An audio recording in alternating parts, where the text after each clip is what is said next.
Patrick, congratulations, and just describe what that emotion was out there for you, like out there for you tonight. Yeah, I mean, special moment, right? Obviously, pretty crazy the way you think you have it and then comes back for offside. I don't think many of us knew it was offside on the ice, but um, obviously there was a little bit of feeling something was going on when the guys didn't come from the bench. So that was disappointing, but nice to get another chance at it, and great play all around. I mean, Copper pulling up, hitting me with some speed, hitting Cat, pulling up, hitting the late guy. Copper gets to the net, and a great shot by Benny. So it was really a great all-around play. I mean, certainly had time or known this was coming. Has it sunk in what an achievement this is? Not really. I mean, um, I think it's nice to have it over with in some ways. Just kind of worry about the rest of the season and what we can accomplish as a team, and hopefully go do something special as a group. But I mean, I think at the start of the season, there's a lot of attention and talk about 500 goals and possibly getting this record. So nice to get there and be done with it and move on. Did you get a chance to really listen to the recorded message from Mike Modano, and what did that mean to you? And then also, speaking of the game, have you ever seen a goal scored like that, like Alex's tying goal before in your career? Yeah, I want to say Jeremy Roenick maybe scored his 500th goal like that, rimming it around the boards, and it went off the goalie and in. But yeah, it was a great bounce for us. Obviously, finding a way to battle back. It wasn't perfect or ideal, but to get a point, give ourselves a chance at another one. And what was your other question, sorry? Did you get a chance? Oh, right. Yeah. I paid attention to it. Maybe not right from the start, but that was a great message by him. And obviously he's one of the best American players of all time. A guy I looked up to a lot when I was younger, and I remember the moment when he passed Phil Housley in San Jose on a breakaway goal, and to see him up there, as a former Red Wing too, sending a message like that was pretty classy. I saw a photo of you and Mike in Minnesota. How much of a relationship do you guys have, or have you had? I think he's always been very complimentary, especially as our teams in the past were winning and winning playoff series, and he was always very nice and like I said, complimentary to me. I met him when I was 18 years old. I think they were doing something for him as he was going to pass the record, the U.S. record, and Housley was there, Joey Mullen, and myself as I was 18 years old. So they're kind of doing a little bit of the past, the present, and the future. And I don't think anyone knew that it would be possible that I would be the one to maybe be breaking Mike's record. But it's kind of funny how it worked out. Patrick, the media's been talking about your place in American hockey history for a long time. But when did you start thinking about it at all? And obviously you were playing against Mike. You knew what he was doing. When did you start tracking him, thinking about it? That's a good question. I don't know if I've ever really thought about it too much. I mean, like I said, going into this year, there was a lot of tension going into the season about a couple things I could accomplish, and at that point you start thinking about it a little bit more. But I don't think there was ever a point where I reached a certain number or got to a certain age that I was thinking about passing him or certain numbers of American players. So it was just maybe more attention coming into the season about it. Patrick, despite a couple injuries earlier in the season, has this season just been kind of invigorating for you with the chases for the milestones here, and has it given you any food for thought on what the future might hold and whether you might have even more left in the tank?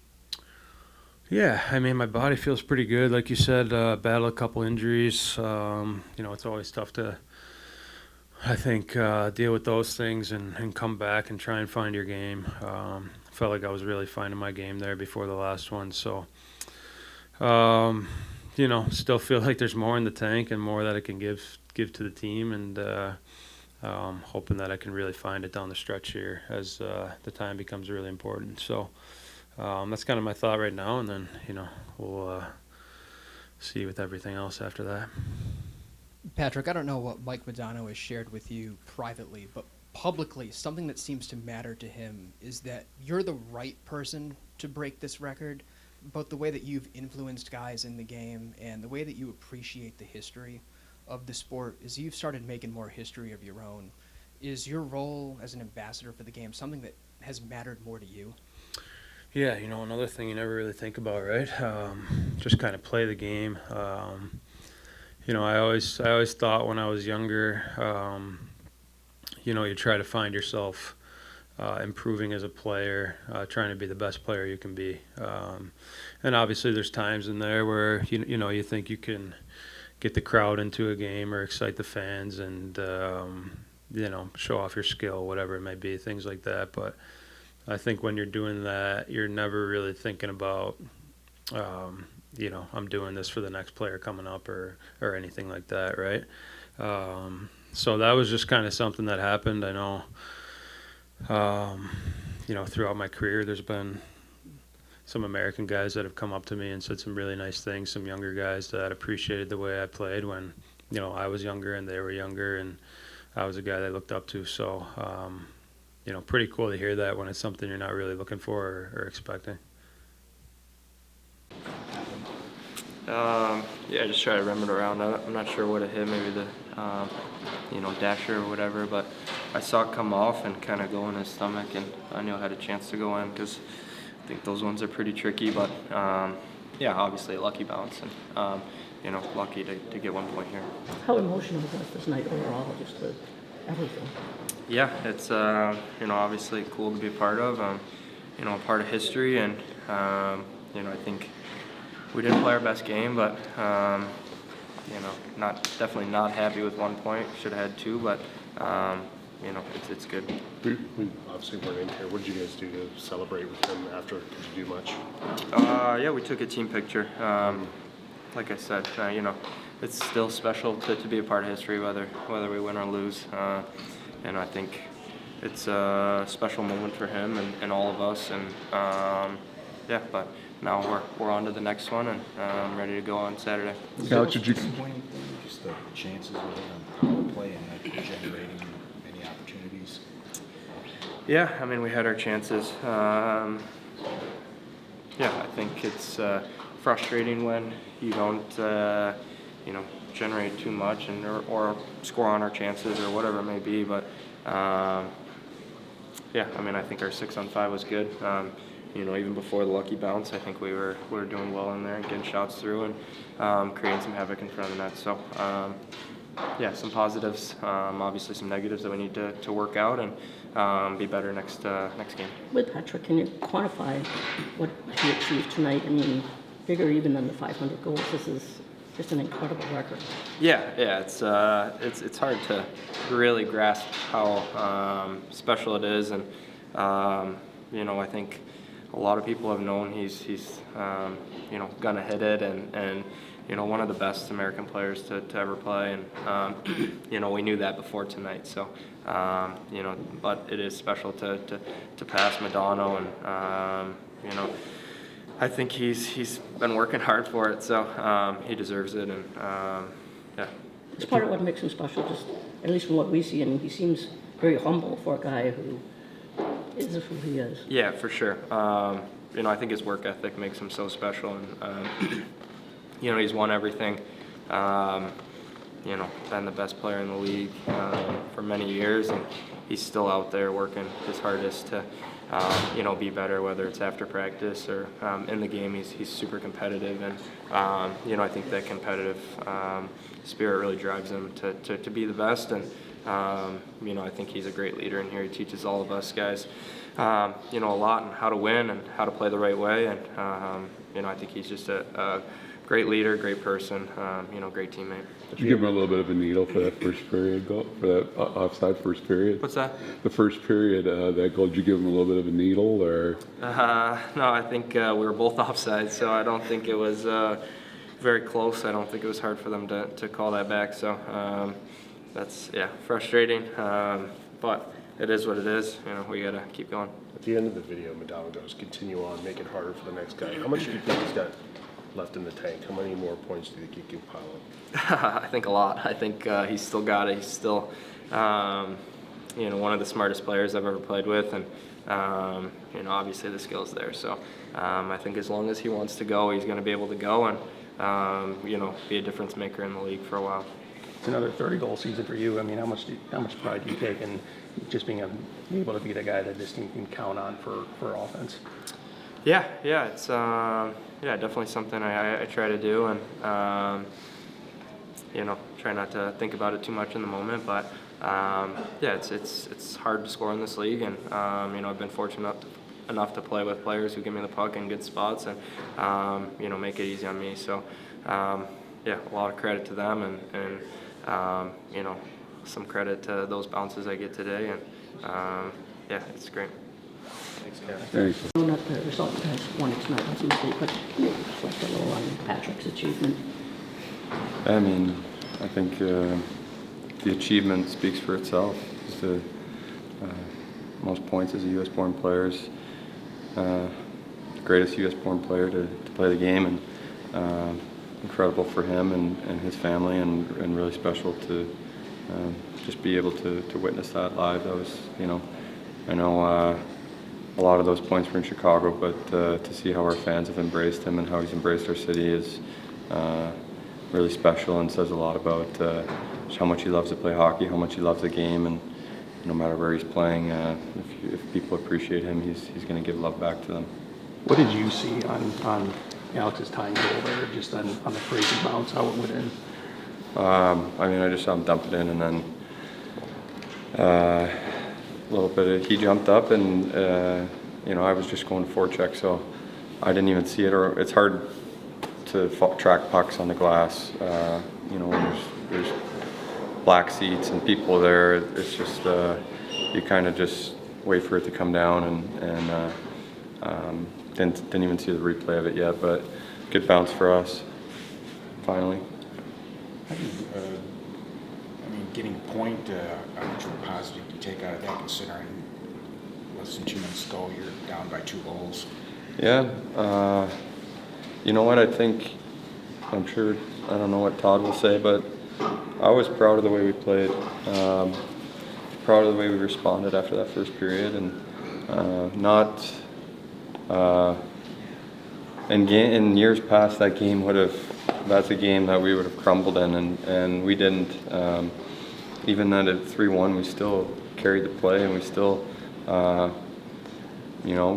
we played physical with our quickness. We played physical with the way we changed lines, and there's different ways of playing physical hockey, and I was impressed with how we came out for the second. We took a regroup first intermission, came out for the second, and started to play. Thanks, Thank you. Todd, I know we've talked about so much about Patrick lately, but just to be part of that moment tonight, what was that like? Well, it started out pretty anticlimactic with the disallowed goal offside. We knew right away that if they challenged, it was coming off the board. And then when he finally got it, it was it's one of those hockey moments that you'll remember where you were when he had it, or when he scored it, if you're a big fan of Patrick Kane or you're part of our team. And it just felt that way. It was probably a little bit of relief for him too, I think. You knew he was going to get it at some point. Now he can just move on and stack numbers on top of that number. But you have to work hard to get it, and we're all happy for him. You've described him as a storyteller, but you've coached a lot of great players. What stories will you tell down the road about coaching Patrick? Oh boy, there's so many of them. Like I still have a son that plays, and he asked me because he's not around. He's playing, and he asked me, how's Patrick Kane? And I think when you can tell your own son that he's competitive, and the way he approaches the game, like that's me still trying to teach a 29-year-old son that he's got stuff to learn. And I'm watching a 30, however Kane, or what is he, 35 now?